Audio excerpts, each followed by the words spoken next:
বিশ্বের বিভিন্ন দেশের উপর মার্কিন প্রেসিডেন্ট ডোনাল্ড ট্রাম্পের আরোপ করা শুল্কের বেশিরভাগই অবৈধ বলে রায় দিয়েছে যুক্তরাষ্ট্রের একটি আপিল আদালত। এ রায় ট্রাম্পের বৈদেশিক নীতিকে মারাত্মকভাবে প্রভাবিত করতে পারে বলে ধারণা করা হচ্ছে। শনিবার এক প্রতিবেদনে তথ্য জানিয়েছে বিবিসি বাংলা। প্রতিবেদন অনুযায়ী আদালতের এই রায় বিশ্বের বিভিন্ন দেশের উপর ট্রাম্পের আরোপিত শুল্কের উপর প্রত্যক্ষ প্রভাব ফেলবে।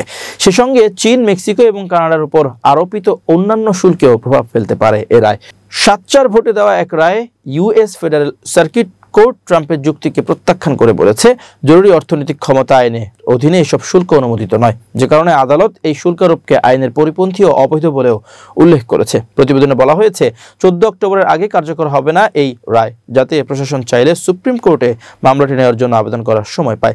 এদিকে আপিল আদালতের রায়ের তীব্র সমালোচনা করেছেন মার্কিন প্রেসিডেন্ট ডোনাল্ড ট্রাম্প। নিজের মালিকানাধীন সামাজিক যোগাযোগ মাধ্যম ট্রুথ সোশ্যালে তিনি লিখেছেন, এই সিদ্ধান্ত বহাল থাকলে তা সত্যিই যুক্তরাষ্ট্রকে ধ্বংস করে দেবে।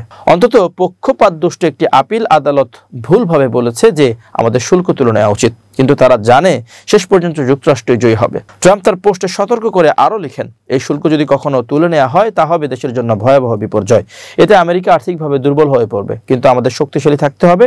এর আগে আন্তর্জাতিক জরুরি অর্থনৈতিক ক্ষমতা আইন বা আইইপি এর অধীনে শুল্ক আরোপের ন্যায্যতা প্রমাণ করেছিলেন ট্রাম্প, যা একজন প্রেসিডেন্টকে অস্বাভাবিক হুমকির বিরুদ্ধে ব্যবস্থা নেওয়ার ক্ষমতা দেয়।